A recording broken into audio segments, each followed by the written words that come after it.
eu quero te convidar para seguir nessa caminhada pelo Evangelho do Reino. Acho que hoje é o 6º episódio e a gente vai continuar na oração do Pai Nosso. Essa oração tão preciosa, esse gabarito, essa instrução a respeito de quem é Deus, a respeito de como devemos nos relacionar com Deus. Então eu quero te convidar para Mateus capítulo 6, versículo 9. Semana passada a gente conversou aqui sobre a oração do Pai Nosso, da perspectiva dessa relação do Pai, de Deus como nosso Pai, de nós como filhos amados desse Pai. E foi muito precioso para nós falar disso. Agora, eu quero falar sobre o reino que é o tema dessa série, o reino que é o principal tema, a principal mensagem de Jesus. E eu te convido a orar, lendo e ler, orando a Escritura Sagrada. Jesus instruiu os discípulos a orarem assim: Pai nosso que estás no céu, santificado seja o teu nome.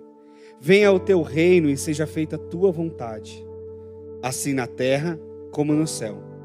Dá-nos hoje o pão de cada dia. Perdoa as nossas dívidas, assim como nós perdoamos aos nossos devedores. E não nos deixe cair em tentação, mas livra-nos do mal, ou livra-nos do maligno. Pois teu é o reino, o poder e a glória para sempre. Amém. Nesse trecho, nesse contexto do Sermão da Montanha, quando Jesus está ensinando sobre a oração, Jesus, no preâmbulo do Pai Nosso, ele condena 2 tipos de oração. Ele condena a oração dos fariseus, que faziam da oração um espetáculo público, que oravam nas esquinas para serem vistos. Tanto que antes da oração do Pai Nosso, ele fala: você vai para o teu quarto secreto, fecha a porta e o Pai que te vê em secreto te recompensará. Então a gente já falou disso, de uma espiritualidade espetaculosa, de uma espiritualidade de aparência, que não tem nada a ver com Jesus. Jesus não vivia de aparência. Essa é a primeira coisa. Mas também Jesus não vivia de vãs repetições. Ele vai dizer também que nós não devemos orar igual os pagãos, que ficam repetindo as suas orações e acham que por muito falar serão ouvidos. Interessante, né? A gente sair dessas perspectivas talvez extremadas. Uma perspectiva de orar ao Deus certo, mas com o coração errado, que era o caso dos fariseus. Eles oravam para o Deus certo. Eles oravam para Yahvé. Eles oravam para o Senhor, Criador de todas as coisas. Mas queriam fazer da sua oração um espetáculo público. E Jesus sabia que o coração deles não estava com a motivação correta. E aquele tipo de oração Deus não recebia. Por outro lado, nós tínhamos os pagãos, que oravam aos deuses falsos, aos deuses que sequer existem. E faziam orações e orações, repetições e repetições, e achavam que por muito repetir, quem sabe seriam ouvidos. Jesus diz: não, também não é assim que se fala com Deus. Se fala com Deus orando ao Pai Nosso, se fala com Deus reconhecendo que Ele é santo, que o nome dele é santo e precisa ser a cada dia santificado. Se fala com Deus entendendo a verdade de que Ele está nos céus. E se fala com Deus clamando para que venha o seu reino. A oração cristã, e eu diria não só a oração, como a vida de um discípulo ou de uma discípula de Jesus, é clamar e trabalhar para que o reino de Deus venha. A nossa vida, se por um lado eu já falei que o Evangelho pode ser resumido na paternidade divina, um outro resumo possível do Evangelho é que nós somos aqueles que estão engajados no reino de Deus. De que dentre todos os reinos desse mundo, dentre todos os poderes desse mundo, dentre todos os poderes materiais e espirituais, dentre todos os reinos,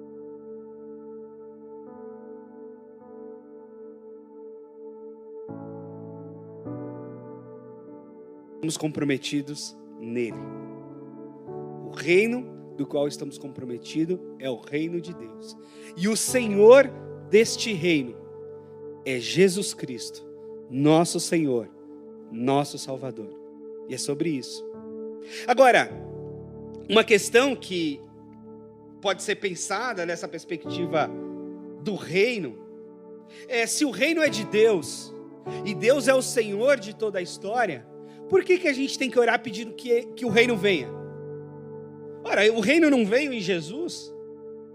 E Deus não é Senhor de toda a história?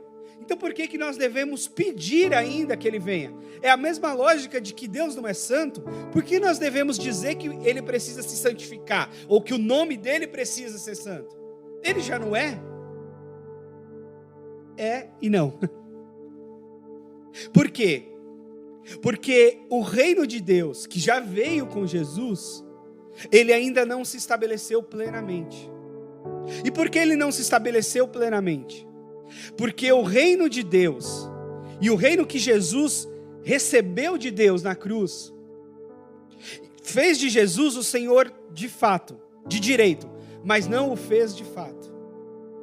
E por que Jesus é o Senhor de direito e não o é de fato? Entende essa relação? Já que falamos de paternidade recentemente, um pai pode ser pai de direito, está com registro lá no nome do filho, mas se ele não for presente, ele não o é de fato. Ele o é de direito, mas não o é de fato. Para ser de fato, precisa decidir ser. Precisa ter atitudes que mostram isso. Esses dias, acompanhando aulas com uma psicanalista que eu gosto, a Vera Iaconelli, ela dizendo que todo filho é adotado. Porque o filho que foi abandonado significa que ele é filho de alguém, com certeza, mas ele não foi adotado. Ninguém trouxe ele na condição de filho para a vida. Simplesmente colocou ele no mundo. Então todo filho, para ser amado, de fato, ele precisa ser adotado. Se ele não foi adotado, ele está abandonado no mundo. Bom, mas voltando à lógica do reino, por que Jesus é o Senhor de direito conquistado na cruz, mas não é de fato? Porque nós temos o arbítrio, nós temos poder de decisão, nós decidimos o que fazer com a nossa vida. E dessa decisão do que fazer com a nossa vida, por vezes, essa decisão não contempla a vontade do rei. Então o rei, que é rei de direito, não é de fato na minha vida, porque eu decidi não obedecê-lo. O rei que é o rei de direito, não é de fato na minha casa, porque na minha casa eu não estou permitindo que ele entre. O rei que é o rei de direito, ele não é de fato na minha vida, porque na minha vida eu não estou permitindo que ele reine. E essa é a tensão e a lógica do já e ainda não do reino de Deus. Essa é a lógica de um Jesus que diz lá em Apocalipse, por exemplo: eis que eu estou à porta e bato. Se abrirem a porta, eu entrarei e cearei com ele e ele comigo. Se não abrir, a opção lógica é: eu fico do lado de fora. Eu sou educado. Essa é a nossa lógica, a nossa espiritualidade, a nossa fé. Não é aquela fé em que o Espírito vem sobre as pessoas e as levam em transe sem consentimento delas, sem que elas queiram aquilo. Não. A nossa fé tem a ver com a relação com Deus e com o convite, e com o querer que o Espírito Santo habita em nós, com a decisão de nos submeter ao reino de Deus. E a lógica do Evangelho é esta lógica. Nós somos aqueles que decidiram se submeter a Deus e não a outros deuses. Nós somos aqueles que decidiram obedecer a Deus e não obedecer a outros. Nós somos aqueles que decidiram ter um reino e viver a partir desse reino, chamado reino de Deus, e não a partir dos reinos desse mundo. E é por isso que o poder, o dinheiro, são coisas tão perigosas e corruptíveis. Porque são coisas que constroem reinos. Uma pessoa poderosa, ela constrói um reino para si. Uma pessoa rica, ela constrói um reino com súditos para si. É por isso que Jesus diz, não dá para obedecer a Deus e a Mamon, por exemplo. Nós somos aqueles que abriram mão de governar até a própria vida, para receber de Deus o governo, para receber do céu o reino, e viver a partir desse tal reino. Mas como é que esse reino? O reino está dentro da igreja? O reino está num lugar? O reino está num espaço? O reino está num dia, no domingo? Não. Jesus diz num certo momento, o reino está em vós. O reino está em vós. Mas o Pai Nosso também nos dá a dica de como é que é o reino de Deus. No reino de Deus, em primeiro lugar, nós clamamos pela vontade de Deus. Nós abrimos mão da nossa vontade, nós abrimos mão do nosso ego, nós abrimos mão do nosso desejo, pela vontade de Deus. A nossa lógica de vida não é a lógica da nossa vontade, mas é a lógica da vontade de Deus. Que venha o teu reino, que seja feita a tua vontade, na terra e no céu. Por quê? Porque a batalha a respeito das vontades e do reino, ela é uma batalha da terra e é uma batalha do céu. Não nos enganemos. Existe uma batalha nesse mundo aqui, que a gente precisa lutar, matar um leão por dia, viver, trabalhar e etc. Mas existe uma batalha no céu também. Existe uma batalha entre demônios, existe uma batalha entre principados, entre potestades. O livro de Daniel fala. O livro de Daniel fala de uma batalha no celestial, em que o arcanjo Miguel teve que lutar para transpassar barreiras para trazer uma mensagem para Daniel. O Novo Testamento fala de um demônio que contendeu com um anjo de Deus a respeito do corpo de Moisés. E o anjo disse, o Senhor te repreenda. A gente não pode se enganar, existe uma batalha no céu, existe um reino espiritual, existe uma batalha espiritual do qual a gente tem muito pouca noção, mas eu tenho certeza, existe. Eu não sei exatamente como é, como funciona, mas eu não tenho dúvida de que existe. Existe uma batalha espiritual. E nós somos daqueles que aderimos ao reino de Deus e queremos a vontade de Deus aqui na nossa vida, aqui na nossa cidade, aqui no nosso país e também nas regiões celestes. Queremos a vontade de Deus em todos os lugares. E para querer a vontade de Deus precisa ter coragem. Precisa crer e precisa se movimentar para se submeter e pedir essa vontade. E qual é a vontade de Deus? Ora, a vontade de Deus é dar-nos o pão nosso todo dia. A vontade de Deus é que nenhum de nós tenha falta de pão, por exemplo. Então, se a gente vê, e esses dias eu vi um retrato que ficou famoso na capa do jornal Extra, de pessoas catando restos de frigorífico para fazer comida, ossos, pedaços de pele de animal, ou pelanca de animal para fazer sua comida, significando que a fome voltou a assolar o nosso país, significando que enquanto no nosso país o agronegócio bate recorde de lucro, e isso pode ser uma notícia boa para a macroeconomia, já que o agro movimenta tanto o PIB brasileiro, não é a notícia boa para o pobre que a comida sequer chega na mesa dele. E aí como pode a gente bater recorde de produção no agronegócio e a gente tem gente que não tem o que comer? Como pode isso? Como pode a gente ter pessoas que têm condições de gastar em um jantar o que uma família não tem para comer o mês inteiro? Sim, porque há jantares de R$1.000, há jantares de R$2.000, e há pessoas que precisam desse valor para sobreviver o mês inteiro em 4, 5, 6 pessoas.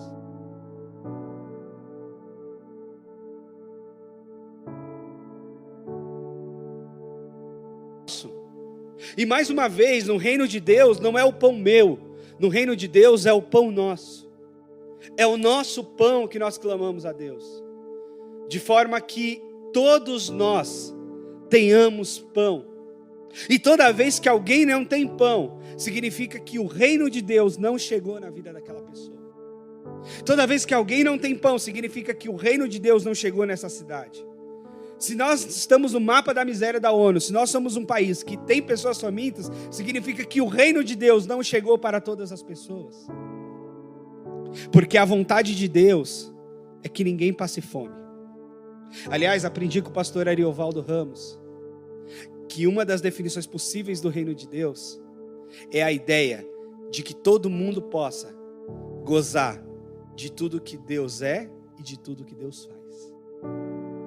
Uma ideia boa sobre o reino de Deus é que todo ser humano possa usufruir de tudo que Deus é e de tudo que Deus faz. E se alguém não usufrui daquilo que Deus é, nem daquilo que Deus faz, esse tal não aderiu ou não está dentro do reino de Deus. Ou pior, o reino de Deus não chegou até ele. E nós, como igreja, temos o dever e o compromisso de sermos um sinal histórico do reino de Deus. Porque se a gente não levar a sério essa história de reino de Deus e essa história de sermos sinal histórico do reino de Deus, nós viraremos apenas um clube de amigos. Nós viraremos apenas um clube daquelas pessoas que curtem umas às outras e que decidem se reunir no domingo para cantar umas músicas e ler a Escritura. Mas nós somos muito mais que isso. Nós somos aqueles que aderiram ao reino de Deus. Nós somos aqueles que nos submetemos ao reino. Nós somos aqueles que buscamos a vontade de Deus no céu e na terra. Que nós queremos que Deus governe sobre principados, sobre potestades e sobre a nossa própria vida. E para isso, precisa ter pão para todo mundo. Para isso, precisa ter perdão para todo mundo. Porque no reino de Deus é um reino em que as dívidas são perdoadas. Perdoa as nossas dívidas como nós perdoamos os nossos devedores. Por quê? Porque no reino de Deus, se nós formos levar as coisas a dente por dente, a olho por olho, ficaremos todos cegos e banguelos. No reino de Deus, se a gente for tratar uns aos outros a ferro e fogo, numa lógica somente da meritocracia, sobrarão poucos, ou quem sabe nenhum. Então no reino de Deus é um reino que a gente se perdoa. É um reino em que a moeda de troca que faz a economia da vida acontecer é a troca de perdão. É o caminho da reconciliação. Porque é só assim que experimentaremos o perdão de Deus, quando a gente aprender a perdoar uns aos outros. O reino do pão nosso é o reino do perdão nosso. O reino de Deus funciona a partir da lógica do perdão. E por isso que é um reino que subverte lógicas do mundo. É um reino que não segue dente por dente, olho por olho. Mas é um reino que abre espaço para a economia de perdão para as relações. E aliás, é só pelo perdão que nós conseguiremos sobreviver e nos relacionar. Essa é a base fundamental da nossa fé. Deus nos perdoou e nós perdoamos uns aos outros. Essa é a única lógica possível de sobrevivência no reino de Deus. É a lógica do perdão. Porque se nós não recebemos o perdão, nós não entramos no reino. E se nós não perdoarmos, nós não permanecemos nesse reino. Porque nós nos relacionaremos como? Se não a partir do perdão. Do perdão que recebemos de Deus e estendemos uns aos outros. Então um coração cheio de amargura e de rancor, uma mente que não consegue abrir mão da razão de si mesmo, apaziguar o seu próprio sofrimento e oferecer perdão, essa mente não recebeu o reino de Deus. Essa mente e esse coração não estão dando conta de viver a partir do reino. E eu sei que é difícil. Eu sei que perdoar muitas vezes exige um esforço enorme, porque há feridas profundas e graves. Mas ainda assim, não há dúvidas de que no reino de Deus nós vivemos a partir do perdão uns aos outros. E com certeza, o reino de Deus não vai mudar se nós não perdoarmos. O reino continuará lá. E nós, como súditos desse reino, como submissos a esse reino, vivemos em perdão. Perdoamos as pessoas e recebemos também o perdão delas. E mais, no reino de Deus, nós somos aqueles que oram e que buscam não cair em tentação. Não é exatamente que não cairemos, fatalmente cairemos. Mas aqueles súditos do reino, aqueles soldados do reino, aqueles servos do reino, são aqueles que lutam, que oram, que pedem a Deus para não cair em tentação. Mas mais do que não cair em tentação, são aqueles que pedem a Deus que sejam livres do maligno, que sejam livres do mal. E você vai dizer: mas como é que o maligno tem poder sobre a minha vida se Jesus já me resgatou? Sim e não. É fato que Jesus já nos resgatou. E eu creio que uma vez que estamos salvos em Cristo, estamos salvos para sempre. Que o nosso nome que foi escrito no livro da vida não foi escrito de lápis, que tem um anjo com a borracha na mão apagando e reescrevendo nomes. Nosso nome escrito no livro da vida foi escrito pelo sangue do Cordeiro. Mas é fato que o maligno, ele nos tenta para que nós caiamos em tentação, e ele atua na nossa vida para ter espaço na nossa vida. E aí sim, as nossas decisões equivocadas e rebeldes contra Deus, as nossas posturas e decisões e atitudes que não refletem o reino de Deus, dão espaço para a atuação do maligno. E o pior que o maligno pode fazer conosco é querer nos fazer parecido com ele. A pior coisa que o maligno pode fazer na nossa vida é querer que a gente se pareça com ele. E não é lógico isso? Se a vida no reino de Deus é ser parecido com Deus, o apóstolo Paulo vai dizer que nós devemos ser parecidos com Jesus, que é o nosso irmão mais velho, e nós, como filhos adotivos de Deus, devemos buscar ser parecidos com o Senhor. A lógica diabólica é exatamente a inversa. A lógica diabólica é nos tentar para que a gente caia em tentação e usar a nossa própria maldade, a nossa própria cobiça, a nossa própria rebelião contra Deus, para que Ele próprio tenha espaço na nossa vida. E um espaço que muitas vezes a gente mesmo dá, que a gente oferece. Não que Ele tenha legalidade para atuar na nossa vida, porque Ele não tem legalidade para nada. Jesus Cristo é o Senhor de direito sobre todas as coisas. Então só quem tem legalidade no universo é Deus, o Criador e o sustentador do universo. E Jesus Cristo, seu Filho, que morreu na cruz por nós. Mas o diabo, os demônios, os seus anjos caídos, eles buscam espaço. Eles buscam espaço de atuação na nossa vida. Eles buscam meios de nos tentar e nos fazer cair. Eles buscam um horizonte de invadir a nossa vida, a nossa história, o nosso casamento, a nossa igreja, os nossos relacionamentos. E é por isso que nós somos aqueles que pedem a Deus que não nos deixe cair em tentação, que pedem a Deus que Ele nos livre do maligno. Ou seja, que o maligno não tenha espaço em nós. Que o maligno não tenha espaço na nossa família. Que o maligno não encontre espaço na nossa casa. Que o maligno não encontre espaço na nossa mente. Que o maligno não encontre espaço nos nossos relacionamentos. Que o maligno não encontre espaço na nossa igreja. Nós oramos e trabalhamos para que o maligno não tenha espaço nenhum. Porque nós oramos para que venha o reino de Deus. E vindo o reino de Deus, nós oramos para que o reino de Deus faça parte em todo lugar. Eu já contei para vocês a história do Pedro no Borel. E uma das histórias que eu vivi lá no Borel, com o Pedro e com outros missionários, foi receber uma garotinha no meu colo, que aliás ficou arredia no começo, a gente fazendo teatro para as crianças, e ela muito desconfiada, a Grazi.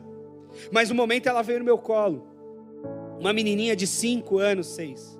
Mas nesse momento que ela estava no meu colo, eu vi várias marcas de roxo nela. E aí eu perguntei por que ela estava marcada. E ela falou, o meu tio me bate. E eu falei, e a sua mãe? Não, a minha mãe não mora em casa. E o seu pai também não mora com a gente. Eu falei, então com quem você mora além do seu tio? Com a minha avó. Eu falei, e a sua avó não consegue te proteger? Ela falou, ele bate na minha avó também. Como é que eu posso dizer para essa criança? O reino de Deus chegou. O reino de Deus está aqui, Grazi. Mas o reino de Deus não estava na casa dela.